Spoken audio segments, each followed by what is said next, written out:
Alhamdulillah, kita bersyukur kepada Allah. Salawat dan salam semoga terlimpah kepada Nabi kita Muhammad sallallahu alaihi wasallam, keluarganya, sahabatnya dan pengikutnya hingga yaumul akhir. Kita lanjutkan kajian kita, penjelasan tentang makna tauhid dan syahadat la ilaha illallah.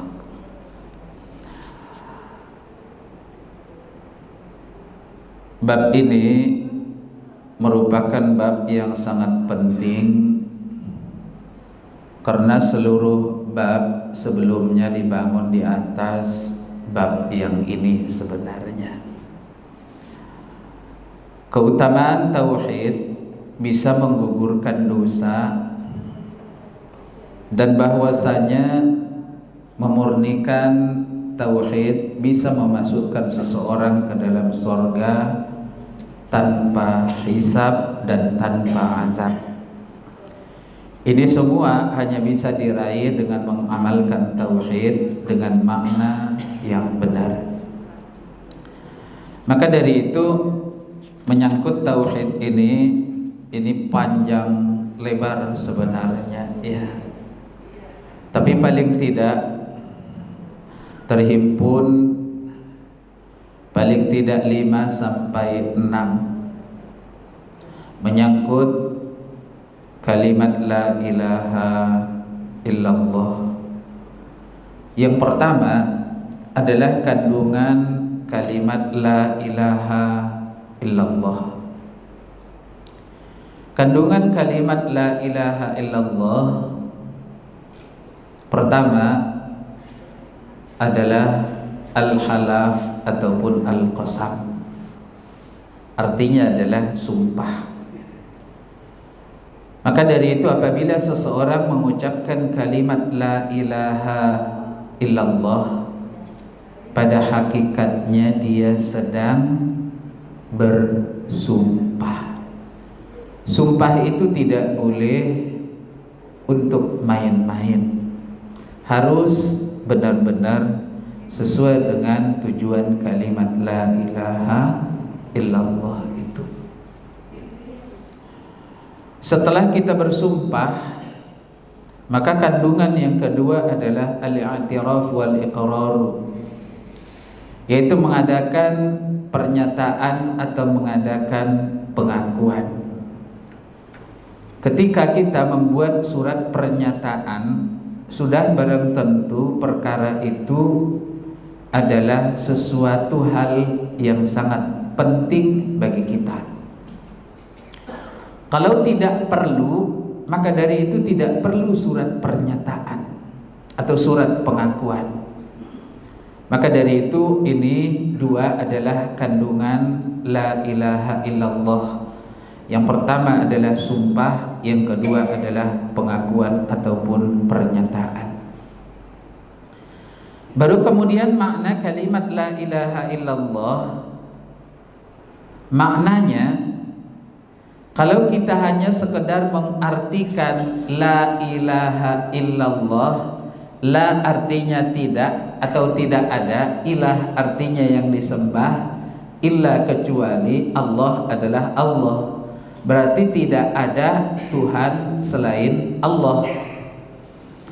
Maka dari itu para ulama Ahlus Sunnah sudah menyatakan kalau mengartikan kalimat la ilaha illallah hanya sekedar tidak ada Tuhan selain Allah, maka dari itu ini masih sangat kurang sekali. Maka dari itu makna kalimat la ilaha illallah itu, la ini artinya adalah tidak ada. Disebut dalam istilah bahasa Arab la nafiyah lil jinsi. Ilaha ini adalah ilah atau Tuhan yang berhak diibadahi dengan benar. Illa adalah huruf isbat, sedangkan yang dikecualikan adalah Allah Subhanahu wa ta'ala. Maka dari itu maknanya adalah tidak ada Tuhan yang berhak diibadahi dengan benar kecuali Allah. Inilah makna kalimat la ilaha illallah. Kemudian rukun kalimat la ilaha illallah itu paling tidak ada dua. Rukun kalimat la ilaha illallah. Yang pertama, la ilaha artinya peniadaan. Artinya sesuatu yang tidak boleh ada. Lalu kemudian yang kedua adalah isbat illallah, yaitu inilah yang ditetapkan bahwa tidak ada ilah yang berhak diibadahi dengan benar selain Allah Subhanahu wa ta'ala. Maka dari itu ini adalah rukun la ilaha illallah. Maka dari itu la ini merupakan an-nafiyah lil jinsi yang fungsinya adalah menafikan atau meniadakan segala jenis ilah atau Tuhan yang disembah.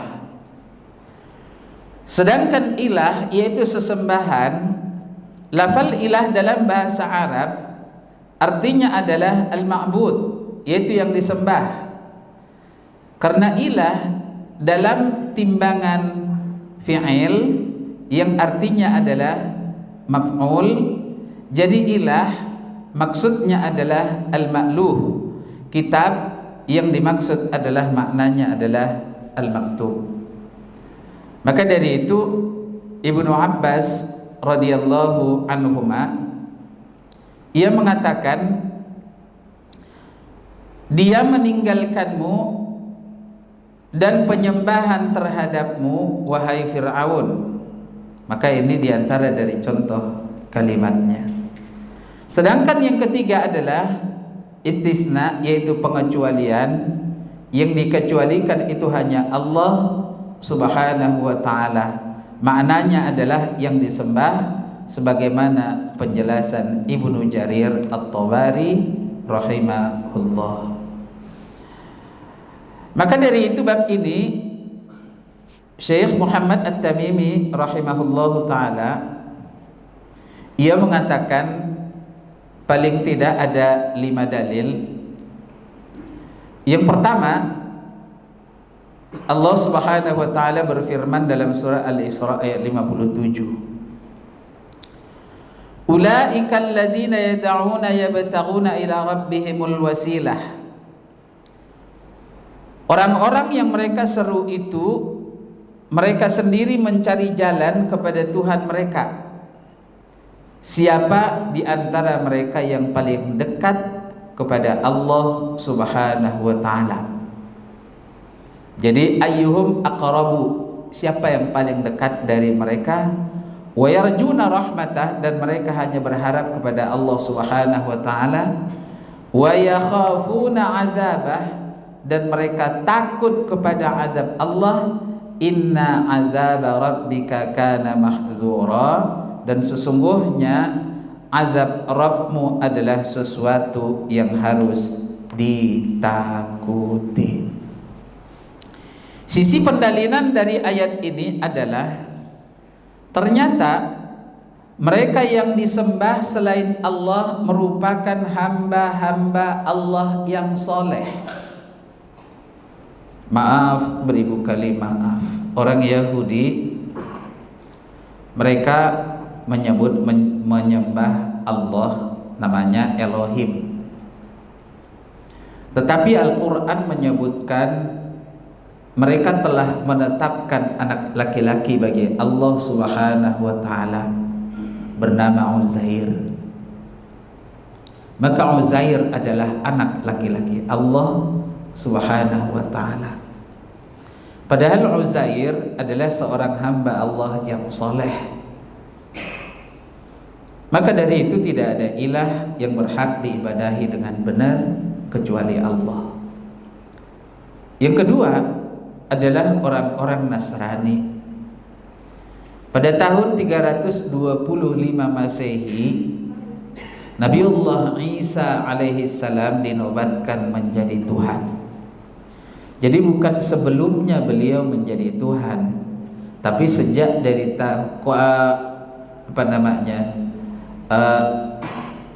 kalau rapatnya itu rapat konsili lah disebut istilahnya.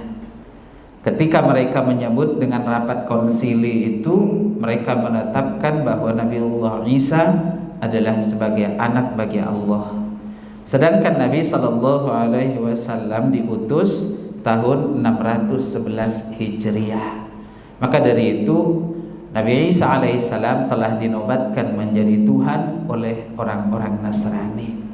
Padahal tidak ada ilah yang berhak diibadahi selain Allah Subhanahu wa ta'ala. Maka dari itu orang Yahudi menyebutkan saat ini, ketika mereka ke sebuah negara, lalu kemudian di negara itu tidak ada sinagognya, mereka tidak boleh masuk ke dalam gereja. Sebab orang Yahudi menyatakan orang Nasrani adalah penyembah berhala. Tetapi mereka orang Yahudi boleh masuk ke masjid, sebab Tuhannya orang Yahudi dengan Tuhannya orang Islam itu hakikatnya sama. Mereka menyebutnya Elohim, sedangkan kita menyebutnya Allah. Maka dari itu mereka boleh masuk ke masjid, yaitu orang Yahudi. Maka ini tidak akan aneh kita lihat di YouTube ketika sebuah masjid di Amerika yang banyak orang Yahudinya, mereka masuk ke masjid dan mereka membaca kitab-kitab mereka. Maka dari itu sifat-sifat hamba Allah yang soleh tersebut adalah mereka saling berlomba untuk mencari al-wasilah. Al-wasilah ini maksudnya adalah kedekatannya kepada Allah Subhanahu wa ta'ala. Dan mereka hanya berharap dan takut kepada Allah Subhanahu wa ta'ala. Ini menunjukkan bahwa mereka adalah hamba Allah yang beribadah dan bertauhid kepada Allah dan tidak menyembah kepada selain Allah Subhanahu wa ta'ala. Inilah tafsir tauhid. Jika mereka beribadah, maka tidak pantas untuk diibadahi. Maka dari itu, ini adalah tadi di atas disebut dengan rukun tauhid. Ada lagi nanti syarat tauhid, ada lagi konsekuensi dari tauhid, dan ada lagi yang dapat membatalkan kalimat tauhid.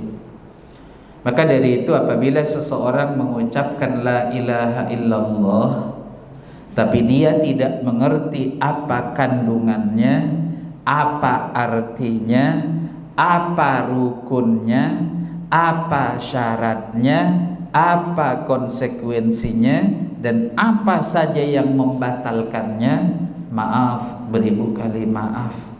Sekalipun la ilaha illallahnya itu 50.000 kali atau 500.000 kali, la ilaha illallahnya itu tidak akan mengandung makna di sisi Allah Subhanahu wa ta'ala. Cuman inilah kita ya, proses perjalanan kehidupan. Tauhid itu boleh jadi jarang dibicarakan oleh para asatidhah. Yang banyak menyangkut ilmu fikih dan juga kemasyarakatan, sehingga kita tidak mengerti ketika orang menyebutkan kalimat la ilaha illallah. Ditambah lagi orang-orang tasawuf, mereka berzikir dengan kalimat la ilaha illallah, namun hemat saya tanpa makna dan tanpa arti. Setelah itu mereka melakukan perbuatan syirik, apakah menyembah kubur dan lain-lain sebagainya. Maka dari sini kita mengetahui kesalahan sebagian orang yang menyangka bahwa kesyirikan kaum jahiliyah dulu hanya berkaitan dengan penyembahan terhadap patung-patung kosong semata. Padahal dalam ayat di atas dijelaskan bahwa sesembahan mereka adalah hamba-hamba Allah yang soleh. Ternyata patung-patung yang mereka sembah adalah simbol dari orang soleh. Adapun kalau yang disembah hanyalah sekedar batu ataupun pohon yang bukan merupakan simbol orang soleh atau malaikat, maka tidak masuk dalam ayat ini. Maka dari itu ini adalah dalil yang pertama. Yang kedua, di dalam surat Az-Zukhruf ayat 26 dan 27 Allah Subhanahu wa taala berfirman, "Wa idz qala Ibrahim li abihi wa qaumihi."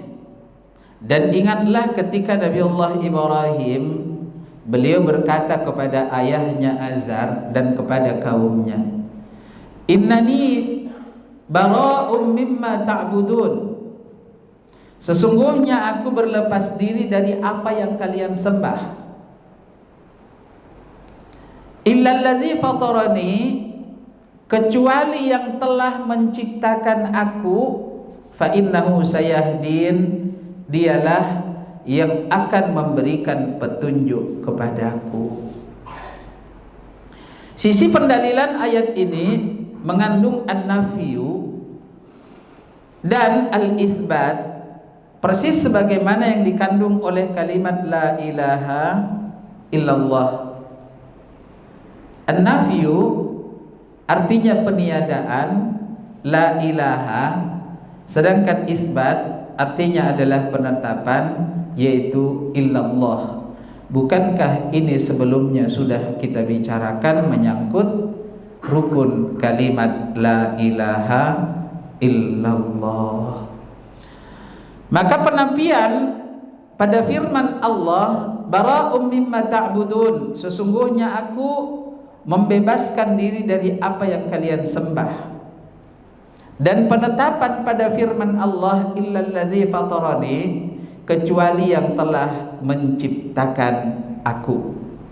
Inilah tafsir la ilaha illallah yang melazimkan harus berlepas diri dan membenci kesyirikan. Maka dari itu bila ada orang mengucapkan la ilaha illallah dan mereka tidak mengerti rukun kalimat la ilaha illallah, pasti mereka akan melakukan perbuatan syirik itu. Maka dari itu la ilaha illallahnya tidak akan mengandung makna dan arti.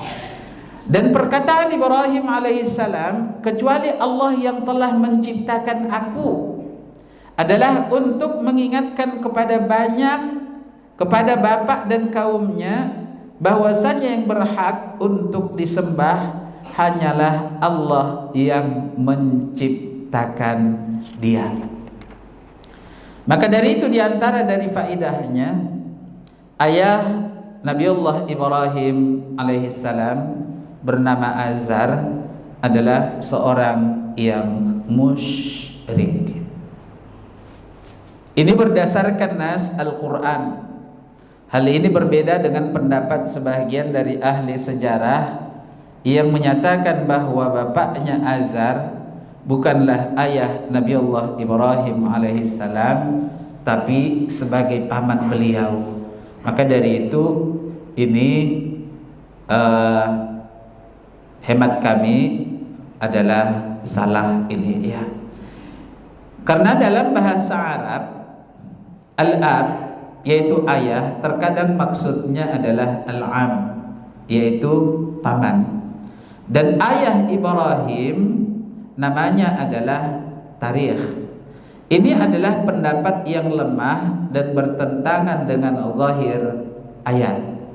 Kita tidak bisa membawakan lafal al-ab yaitu ayah kepada makna al-am yaitu paman kecuali dengan dalil. Adapun hanya berdalil dengan pernyataan sebahagian dari ahli sejarah tidak dibangun dengan sanad yang jelas, maka ini adalah merupakan kesalahan. Maka ayat ini menunjukkan bahwa kaum Nabiullah Ibrahim juga menyembah Allah selain menyembah berhala-berhala mereka. Karena istisna atau pengecualian dalam ayat ini asalnya adalah istisna muttasil. Ini adalah pendapat Qatadah rahimahullahu ta'ala di dalam tafsir Imam Al-Qurtubi, ditulis oleh Imam Al-Qurtubi, di mana mereka yaitu kaum Nabiullah Ibrahim alaihissalam berkata, sesungguhnya Allah adalah Rabb kami. Maka Ibrahim alaihissalam pun tidak berbaroah atau berlepas diri dari Rabbnya. Maka tafsir Imam At-Tabari, dan ini adalah pendapat yang dipilih oleh Imam Al-Qurtubi. Maka dari itu ini adalah yang kedua. Yang ketiga, Allah berfirman di dalam surat At-Taubah ayat 31, di mana Allah menyatakan, ittakhadhu ahbarahum wa ruhbanahum arbaban min dunillah. Mereka yang dimaksud ini adalah penyembah-penyembah selain Allah Subhanahu wa taala. Lebih khusus ini adalah orang-orang Yahudi. Mereka menjadikan orang-orang alim dan pendeta-pendeta mereka sebagai Tuhan selain Allah Subhanahu wa taala. Wal Masih ibn Maryam, begitu juga orang Nasrani menjadikan Al-Masih putra Maryam menjadi Tuhan selain Allah Subhanahu wa taala. Bukan dari awal. Dari awal Nabiullah Isa adalah sebagai Mesias, sebagai Nabi dan Rasul Allah Subhanahu wa taala. Hanya sejak dari tahun 325 Masehi saja Nabiullah Isa berubah menjadi Tuhan oleh pengikutnya. Lalu kemudian Allah menyatakan, wa ma umiru illa liya'budu ilahan wahida. Padahal mereka tidak disuruh untuk beribadah kecuali hanya kepada Allah yang Esa, la ilaha illahu, tidak ada ilah yang berhak diibadahi dengan benar kecuali Dia. Subhanahu, maha suci Allah, amma yusyrikun, dari apa yang mereka persekutukan itu. Jadi kalau kita menyekutukan Nabi Muhammad sallallahu alaihi wasallam, bukan berarti Nabi sallallahu alaihi wasallam salah, ya. Kitalah yang salah. Inilah yang dilakukan oleh sebahagian dari orang-orang Nasrani. Maka kalimat al-ahbar jamak dari kalimat al-khabru yang artinya adalah seorang yang alim. Adapun ruhban jamak dari rahib artinya adalah ahli ibadah. Maka ahlul kitab Yahudi dengan Nasara menjadikan orang alim dan orang soleh di antara mereka sebagai arbab. Arbab ini dari kalimat Rabb, jamaknya adalah arbab, yaitu Tuhan-Tuhan selain Allah Subhanahu wa taala, dengan cara mentaati mereka pada pengharaman apa yang dihalalkan oleh Allah, dan sebaliknya penghalalan apa yang diharamkan oleh Allah Subhanahu wa taala. Maka dari itu ada seorang sahabat ketika dia masuk Islam, bukan begitu wahai Rasulullah. Kemudian Rasulullah sallallahu alaihi wasallam menyatakan, bukankah kalian telah menghalalkan apa yang dihalalkan oleh para rahib itu? Kata dia, iya. Bukankah kalian telah mengharamkan apa yang diharamkan oleh rahib itu? Iya. Padahal apa yang dihalalkan oleh rahib itu telah diharamkan oleh Allah, dan apa yang diharamkan oleh Allah telah dihalalkan oleh rahib itu, itulah penyembahan terhadap mereka. Maka dari itu ini disebut Nabi sallallahu alaihi wasallam adalah perbuatan syirik. Dalil yang keempat, dalam surat Al-Baqarah ayat 165, Allah Subhanahu wa taala berfirman, "Wa minan nasi may yattakhidhu min dunillahi andadan." Dan sebagian dari orang ada yang mengambil selain dari Allah sebagai tandingan. Jadi ada orang yang menjadikan selain Allah tandingan. Tandingannya persis seperti Tuhan dibuat. Maka dari itu mereka beribadah kepada Allah, tapi beribadah juga kepada tandingan mereka itu.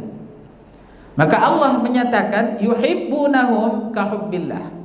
Mereka mencintai tandingan-tandingan itu sebagaimana mereka mencintai Allah Subhanahu wa taala. Walladzina amanu, dan adapun orang-orang yang beriman itu asyaddu hubbal lillah.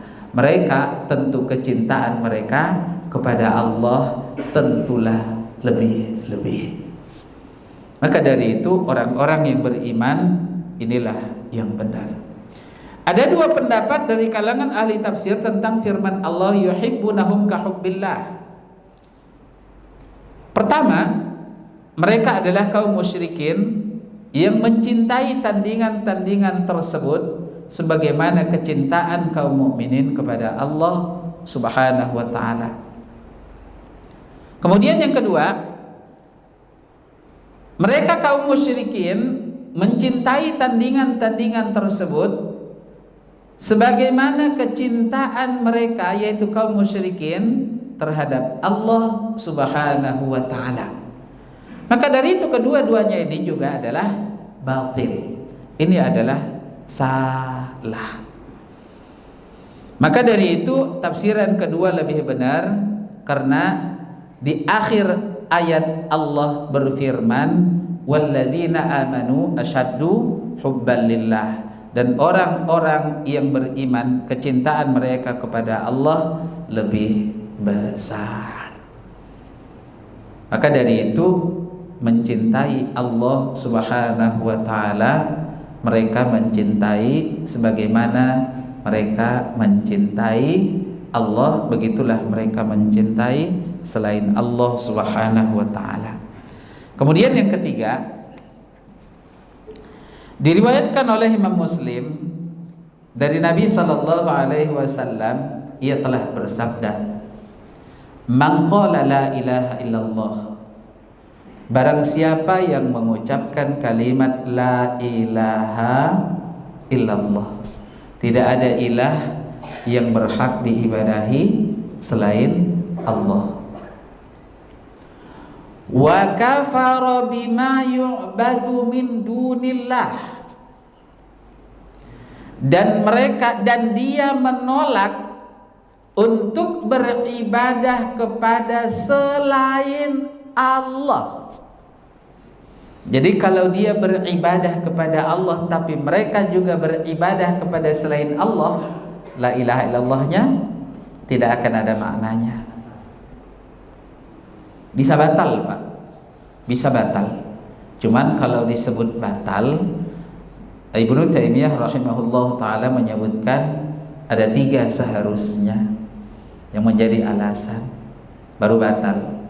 Cuman mungkin mereka adalah orang jahil, tidak mengetahui. Maka dari itu hilanglah pembatal la ilaha illallah sebab mereka adalah jahil. Nah, jadi belum dikafirkan. Belum dikafirkan. Jadi barang siapa yang mengucapkan kalimat la ilaha illallah dan dia menolak apa yang disembah selain Allah, haruma maluh, maka diharamkan hartanya. Tidak boleh diambil sedikit pun kecuali pertama, kalau kita memiliki pohon yang berbuah, kemudian daunnya itu merambat keluar sampai ke tetangga, maka janganlah engkau membiarkan tetangga itu cuman menyapu sampahnya saja, cuman ngeliat buahnya doang. Maka dari itu bilanglah sama dia, ibu kalau jatuh silahkan diambil. Sebelum dia meminta kepada kita, kita sudah ngasih lebih dulu. Seandai kita juga tidak ngasih, dia berhak untuk memilikinya. Itu dikecualikan oleh Islam. Yang kedua adalah harta yang sedikit. Misalnya ini kita ngomong 50.000 itu ditaruh di dompet atau di kantong ya. Cuman kadang-kadang kembalian itu kita taruh di kantong. Lalu kemudian ketika kita mengambil kunci dari kantong, ternyata ngikut uang 50.000. Terjatuhlah uang 50.000. Kita tidak tahu. Pas satu saat kita mau beli, rasanya tadi kan ada uang 50.000, kita mau ambil, enggak ada udah. Ya Allah, iya. Siapa yang dapat? Siapa saja itu boleh diambil. Sebab kalau cuma 50.000 itu masih ada di Qaryat Thayyibah, Pak. Tapi sampai sini sudah tidak ada. Lalu kemudian apakah kita jalan mencarinya dari sini sampai ke Qaryat Thayyibah? Insya Allah tidak. Itu artinya barang itu sedikit. Tapi kalau banyak, misal motor, kirain kita jalan ke Thayyibah. Begitu kita bilang astagfirullah, tinggal motornya di sana. Balik nggak ngambil? Balik. Motor itu banyak, Pak. Maka kalau diambil enggak boleh. Konsekuensinya dipotong tangan kita. Itu boleh dipotong tangannya. Maka dari itu diharamkan hartanya. Itu tidak boleh. Kecuali jamaah haji.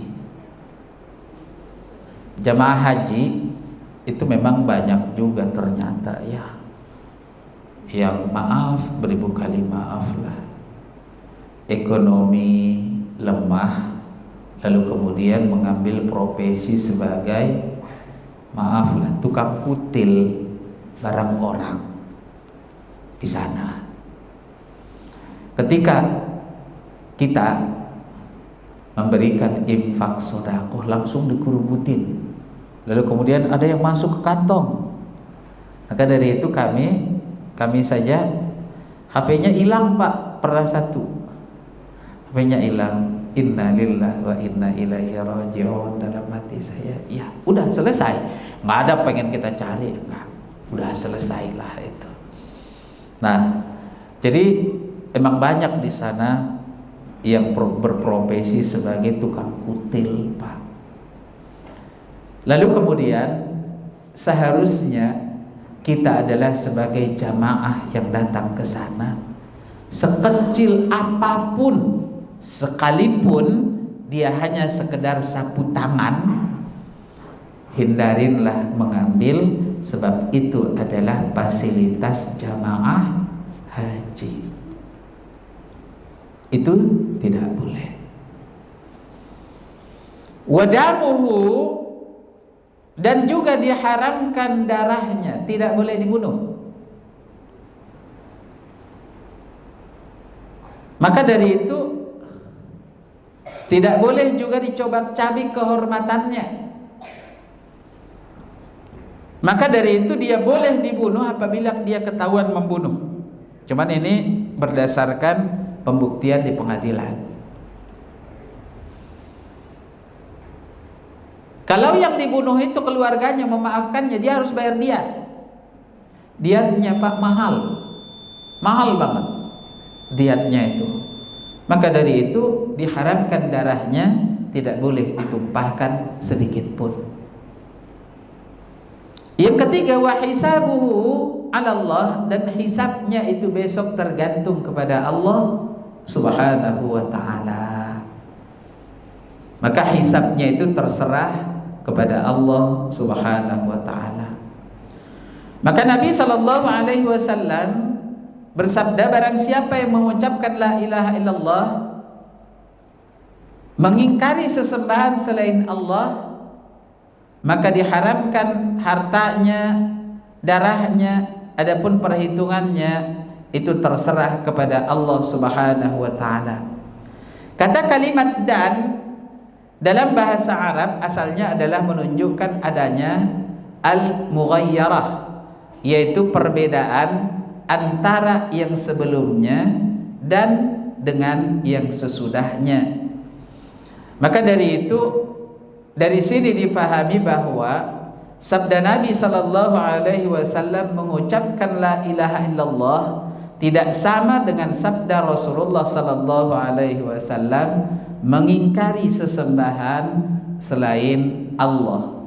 Bahwasanya mengingkari sesembahan selain Allah adalah syarat tambahan atau merupakan konsekuensi yang lazim terhadap kalimat la ilaha illallah.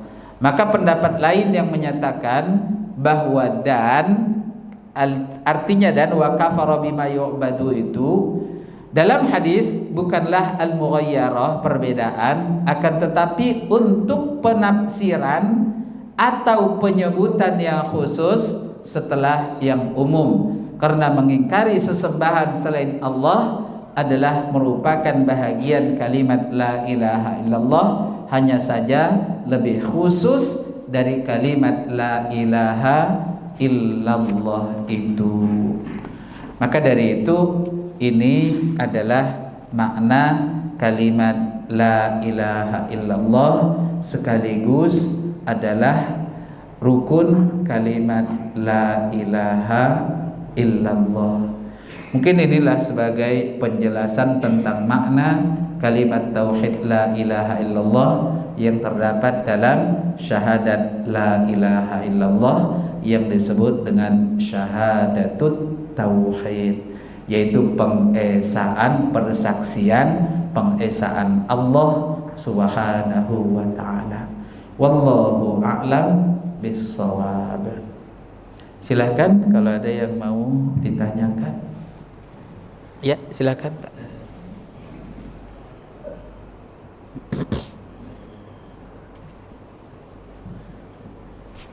Assalamualaikum warahmatullahi wabarakatuh. Assalamualaikum warahmatullahi wabarakatuh. Saya sebenarnya mau agak ada keraguan Pak. Kalau di tulisan Allah itu kan di Arab Allah, tapi di tulisan patenya itu kan Allah, ya Pak. Iya. Kan orang Nasrani kan nyebutnya Allah. Makanya kalau saya WA itu nggak mau pakai bahasa Latin, pakai huruf Arab Allah. Itu merubah makna nggak Pak?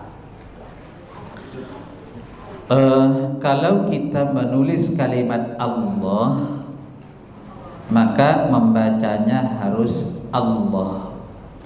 Lalu kemudian kita transliterasikan ke dalam bahasa lain. Kemudian ada yang membacanya Allah, ada juga yang membacanya Allah. Maka itu tergantung siapa yang membacanya. Tergantung siapa yang membacanya. Kalau yang membacanya adalah orang Nasrani, dia akan baca Allah, Tuhan Allah. Tetapi kalau yang bacanya adalah orang Islam, insya Allah dia akan baca Tuhan Allah, Allahnya. Maka dari itu boleh Pak, dan insya Allah tidak akan merubah makna. Insya Allah tidak akan merubah makna. Maka dari itu, ini maaf, beribu kali maaf, berteman boleh, tapi berteman akrab dengan orang-orang Nasrani, kami menyarankan jangan. Kalau kita udah tahu dia Nasrani lah, ngapain nyebut-nyebut Allah? Kalau kita udah tahu bahwa dia adalah orang Nasrani, cuman ya boleh jadilah